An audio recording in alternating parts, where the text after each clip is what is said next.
ஓம் சக்தி. சக்தி பாரதி அம்மா உங்களே பேசுகின்றேன்.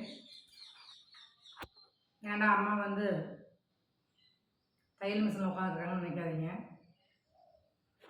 பார்த்தீங்கன்னா இன்றைக்கி எல்லாமே பொருளாதாரம் அதிகமாக போச்சு. ஒரு தொழில் செஞ்சால் அந்த தொழிலில் இருக்கிற நுட்பங்களை தெரியணும். அது மாதிரி இப்போ ஆலயத்தை கட்டியாச்சு. ஆலயத்தை கட்டி அதில் பார்த்தீங்கன்னா எல்லாத்துக்குமே நிறைய பேர் பார்த்தீங்கன்னா அரசியல்வாதிகள் தான் அடியார்கள் வச்சுருப்பாங்க, பக்கத்தில் கூட்டத்தை வச்சுருப்பாங்க அரசியல்வாதிகள். ஆனால் ஆன்மீகவாதிக்கு நம்ம தேவையே இல்லை. ஆண்டவன் முதலாளி, நம்ம அடியார் தான்.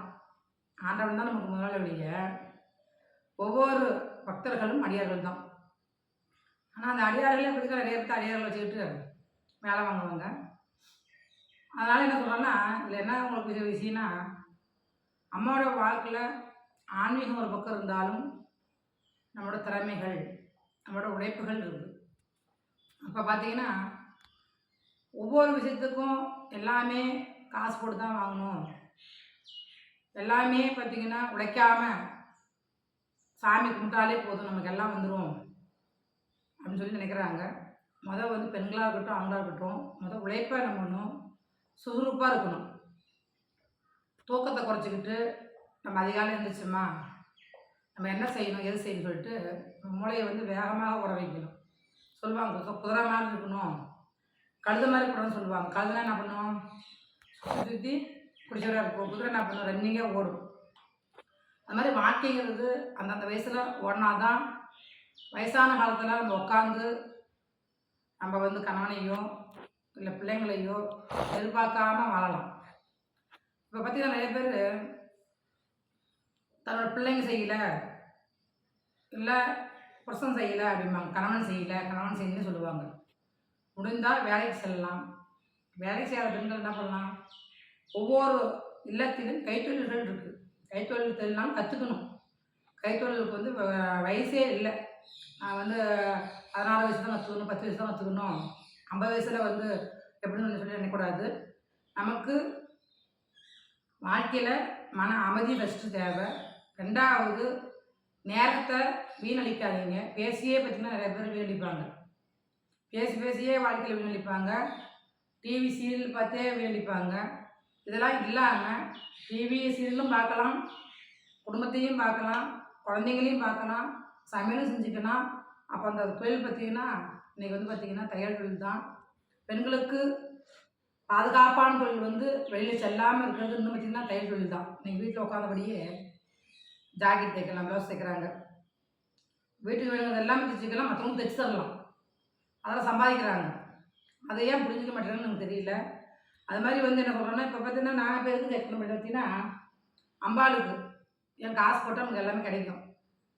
காசு கொடுத்தா எல்லாமே வாங்கலாம். ஆனால் இறைவனுக்கு நமக்கு தேவையான அளவுக்கு ஒருத்தர் இடத்துல பணத்தை கொடுக்குறோம். பாவாடை வந்து அம்மாவை கட்டுறோம், கன்னிமாரு கட்டுறோம், அம்பாளை கட்டுறோம், சுருக்கம் இல்லை. பார்த்திங்கன்னா போடுற மாடாப்பு வந்து பார்த்திங்கன்னா செய்யலாமல் இருக்கும். அப்போ இந்த தைக்கிற இடத்துல போய் நம்ம வாங்கின இடத்துல போய் இதுதான் பார்த்து சொன்னான்னு சொல்கிறாங்க, விலை தகுந்தது தான். விலை அதிகமாக கொடுத்தா கூட நம்ம நினைக்கிற மாதிரி அமையாது. இப்போ பார்த்திங்கன்னா நம்ம வந்து வேண்டிய பாவாடை வேண்டிய அளவுக்கு வந்து நம்ம கற்றுக்கிட்டு நம்ம தைக்கிறோம். பாவாடைகள் பார்த்திங்கன்னா அம்பாளுக்கு விதமாக நம்ம தைக்கலாம் அப்படிங்கிற மாதிரி நம்ம வந்து தைச்சிட்ருக்குறோம். ஒவ்வொரு அம்பாளுக்கு பார்த்து அலங்காரத்துக்கு நம்ம வந்து சும்மா இருக்கிற நேரத்தை வேஸ்ட் பண்ணாத. இப்படி பாவாடைகள் வந்து அம்மாவுக்கு பார்த்திங்கன்னா பெரிய பாவாடைகள் பார்த்திங்கன்னா மாறாப்பு நீளமாகவும் இப்படி அம்மாவை கட்டக்குள்ள வசதியாக இருக்கிற மாதிரி நம்மளே என்ன பண்ணலாம். நிறையா இடத்துல கோயிலில் பார்த்திங்கன்னா அம்பாளுக்கு வந்து பெரிய புடவையாக கொண்டு வரணும்னு சொன்னாங்க. பார்த்திங்கன்னா கோயிலுக்குன்னு சொல்லி கேட்குறாங்க. அப்போ கோயிலுக்குன்னு சொல்லி கேட்கல பார்த்திங்கன்னா அவங்க என்ன பண்ணுறாங்கன்னா 3 மீட்ரு 2 மீட்டர்லாம் கொடுத்துட்றாங்க. அப்போ அந்த துணியை கொண்டு வந்து கொடுக்குறாங்க, இதுதான் அம்மாவுக்கு புடவை கட்டுங்கன்னு சொல்கிறாங்க. ஆனால் அம்பாளுக்கு கட்டினா பத்த மாட்டேங்குது. அதனால் ஒரு பெரிய தெய்வங்கள் இருக்குது, சின்ன தெய்வத்துக்கு வந்து போதும் 2 மீட்ரு 3 மீட்ரு போதும். இதே பெரிய அம்பாலாக இருந்தால் 5.5 மீட்ரு போட வேண்டியது தான் சுருக்கம் வரும். ஆனால் அவங்க கொடுத்துட்றாங்க. கொடுத்துட்டு பத்தல அது அம்பாள் கட்டலுன்னு சொல்லி வருத்தப்படுறாங்க. இப்போ அந்த மாதிரி புடவைலாம் என்ன பண்ணுறோம், 2 மீட்ரு 1.5 மீட்டர்லாம் என்ன பண்ணுறோம், பாவாடையாக தைச்சு அம்மாவுக்கு வந்து சப்த கன்னிமாருக்கு, அம்பாளுக்கு அபிஷேகத்துக்கு பாவாடை வேணும், கன்னிமாருக்கு பாவாடை வேணும், தொக்கைக்கு வேணும்னு சொல்லி பிரத்திங்கா தேவிக்கே சரி எல்லாம் அம்பாளுக்கு பாவாடை வந்து நம்ம தயார் பண்ணிக்கலாம். அதனால் வாழ்க்கையில் வந்து ஒரு பெண்கள் பார்த்தாலும் சரி, ஆண்கள் பார்த்தாலும் சரி, எந்த ஒரு வகையிலையும் ஒன்றே சார்ந்து இருக்காதீங்க. கைத்தொழில் வேணும்.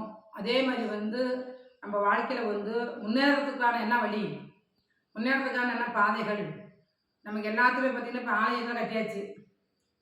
இது வந்து பொது கோயில் அல்ல, ஒரு ட்ரஸ்ட்டாக ஆகிக்கிட்டுன்னு வச்சுங்களேன்.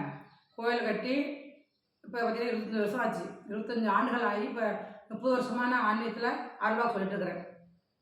ஆனால் அது இல்லை, கோயிலில் வந்து ஒரு திருப்பி நடக்கணும்னா வர பக்தர்களையே வந்து காணி தருவாங்களா, அமௌண்ட் தருவாங்களா, நன்கொடை வேணும்னு சொல்லி வரவங்களையே கேட்டாலும் கொடுத்தாலும் மேற்கொண்டு நம்மளும் வந்து என்ன பண்ணணும், ஆன்மீகத்தில் சிக்கனமாக இருந்து அந்த இறைவனுடைய ₹1 வருதுன்னா அந்த ₹1 மேலே நம்ம ₹1 போட்டு ஒரு ஆலயத்தை நிறுவணும், ஆலயத்தில் உள்ள பிரச்சனைகளை தீர்க்கணும் அப்படின்னு இருக்கணும். அப்போ நம்ம என்ன பண்ணுறோம் அப்படின்னு பார்த்தீங்கன்னா, நமக்கு சின்ன சின்ன வந்து வேலைகளை செய்யணும். அடியாராக இருந்து இறைவனுக்கு நம்ம வந்து என்ன வாங்கி விளக்க தரோமா, புஷ்பங்கள் போடுறோமா, ஒரு அம்மாவுக்கு ஒரு வஸ்திரங்கள் தைச்சி சாத்துதால் அம்மா கட்டுவதால் அது ஒரு சந்தோஷம், மகிழ்ச்சி. அந்த ஒரு மகிழ்ச்சி வந்து வராது. நம்ம பார்த்து தைச்சி அம்மாவுக்கு வந்து கட்டுவது ரொம்ப சிறப்பு. அதே போய் காசு கொடுத்து கையில் கொடுத்து அத்தாமை வாங்கிட்டு வந்து கட்டி அதில் வந்து சங்கடங்கள் உண்டாகுது. அதுபோல் என்றைக்குமே பார்த்திங்கன்னா ஒரு இல்லத்தில் பார்த்திங்கன்னா பிள்ளைங்க செய்யும், நம்ம காப்பாற்றும். நிறைய பேர் அப்படி தான் வருத்தப்பட்டு வராங்க. சில பேர் பார்த்திங்கன்னா எங்கள் வீட்டுக்காரரு காசே தரதில்லை, செலவுக்கு காசே தரதில்லை, கஷ்டப்படுறேன், வீட்டில் உட்காந்துட்டு கஷ்டப்படுறேன்னு சொல்கிறாங்க. அதுவும் மிகப்பெரிய தவறு. நம்ம பெண்களாக பார்த்தவங்க நம்ம சொந்த காலில் நிற்கணும். பெண்கள் வந்து யாரையும் எதிர்பார்க்காத நம்முடைய வருமானத்தை பெறுவதற்கு என்ன வழியோ, நமக்கு என்ன வருமானம், அன்றைக்கி ஒரு பூ கட்டுவதா, பூ கட்டி அது விற்கலாம். இப்போ பூ வீட்டிலேருந்தே பூ கட்டி தராங்க. அதே போல் தையல் கற்றுக்கலாம். அதே போல் பார்த்திங்கன்னா நிறையா கைத்தொழில் வேலைகள் நிறையா இருக்குது வீட்டில் இருந்தபடியே. அப்போ வீட்டில் இருந்தபடியே பாதுகாப்பாக நிறைய தொழில் இருக்கும்போது இன்றைக்கி பார்த்திங்கன்னா நிறைய பேர் பார்த்திங்கன்னா உட்காந்துருப்பதுனால என்ன வருதுன்னா நோய் தான் வருது. நான் நிறைய பேர் இருக்கிறேன், ப்ரெஷர் வருது, சக்கரை வருது, சாப்பிட்றது ஜீரணமாகலை. ஏன்னா இப்போ அம்மியில் அரைக்கிறதில்ல, ஆட்டாங்கல்ல ஆட்டுறதில்ல, விறகடுப்பில் சமைக்கிறது இல்லை, விஷயம் இதுதான். அப்போ இவங்க என்ன பண்ணுறாங்க, உட்காந்து நம்ம என்ன பண்ணுறோம், டிவி சீரியல் பார்த்துட்டு 90% காலத்தை வீணாக்கிறாங்க. இல்லை செல்ஃபோன் வச்சுக்கிட்டு அதில் பாதிய காலத்தை வீணாக்கிறாங்க. அப்போ எது எப்பப்போ செய்யணுமோ அதுதான் அப்பப்போ செய்யணும். அப்போ வந்து நம்ம என்ன பண்ணணும், உழைப்பும் வேணும். இப்போ வாழ்க்கையில் வந்து குறை சொல்வதை விட்டுவிட்டு அடுத்தவங்களை குறை சொல்கிறது தான் நிறைய பேர் இருக்கிறாங்க. எனக்கு வந்து எங்கள் அப்பா வந்து சொத்து சேர்த்து வைக்கல, எங்கள் தாத்தா சொத்து சேர்த்து வைக்கல, என் பிள்ளைங்க நல்ல பிள்ளைங்க இல்லை, என் புருஷன் நல்ல புருஷன் இல்லைன்னு சொல்கிறாங்க. என்னை பொறுத்த வரைக்கும் நம்முடைய இந்த ஜென்மத்தில் இருக்க பிறவி பயன் நம்ம அனுபவிக்கிறோம். யாரையும் குற்றம் சொல்லாதீங்க. இந்த ஜென்மத்தில் நமக்கு வந்து வாய்ச்சது அவ்வளோதான், நமக்கு வந்து வாழ்க்கையில் கிடைத்தது அவ்வளோதான். அப்போ அதையே நினச்சிக்கிட்டு மனசில் நோய் தான் வருமோடைய அந்த நோயை வந்து என்ன பண்ணுது, பிரசவ சக்கரையாகுது, வியாதியாகுது. அதனால் அதெல்லாம் விட்டுட்டு நம்ம மனசில் அப்பப்போ ஒரு குப்பையை கூட்டி பிரிச்சிடணும்.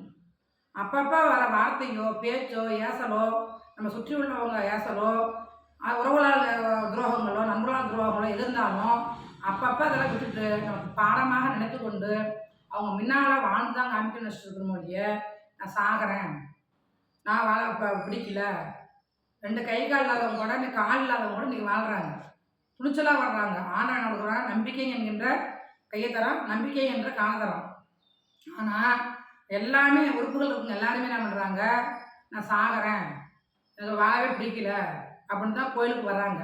அவங்களுக்குலாம் சொல்கிறது ஒன்றே ஒன்று தான், நம்ம பார்த்து மனசை மாற்றி தெளிவாகி உற்சாகமாக இருந்து சுறுசுறுப்பாக இருந்து அதிகாலையில் எழுந்திரிச்சு பெண்கள் வாசலை கூட்டி கோலமிட்டு பச்சை செம்மாவில் கோலமிட்டு வீட்டில் விளக்கேற்றி அதிகாலையில் அந்த சுறுசுறுப்பாக செஞ்சு பாருங்கள். உடம்புல எந்த ஒரு நோயும் வராது, பிரச்சனைகளும் வராது. இப்போ உடம்புல வந்து ரொம்ப ஆரோக்கியங்கள் நமக்கு கூடும். இது ஆரம்பத்திலிருந்தே இதை செஞ்சுட்டு இருக்கவங்களுக்கு எந்த ஒரு பிரச்சனையும் வராது. அதனால் வந்து என்ன பண்ணணும்னா, அம்மா நான் உபதேசம் பண்ணுறான்னு நினைக்காதீங்க. உங்களுக்கு நல்ல வழி காட்டுவது வந்து நிறைய பேர் காட்டுவாங்க.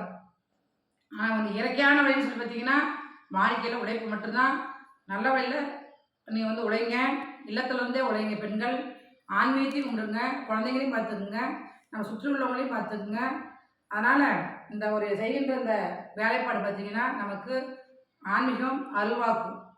அதுலேயும் நமக்கு நேரம் வந்து என்ன பண்ணுறோம், இந்த அம்பாளுக்கு தைக்கலாம். துணி வச்சு பாவாடை அம்பாளுக்கு அலங்காரத்துக்கு வஸ்திரங்கள் தைப்பது, இது மாதிரி தைச்சா நான் நமக்கு வரவும் வந்து நமக்கு செலவும் வந்து குறைச்சலாகுது.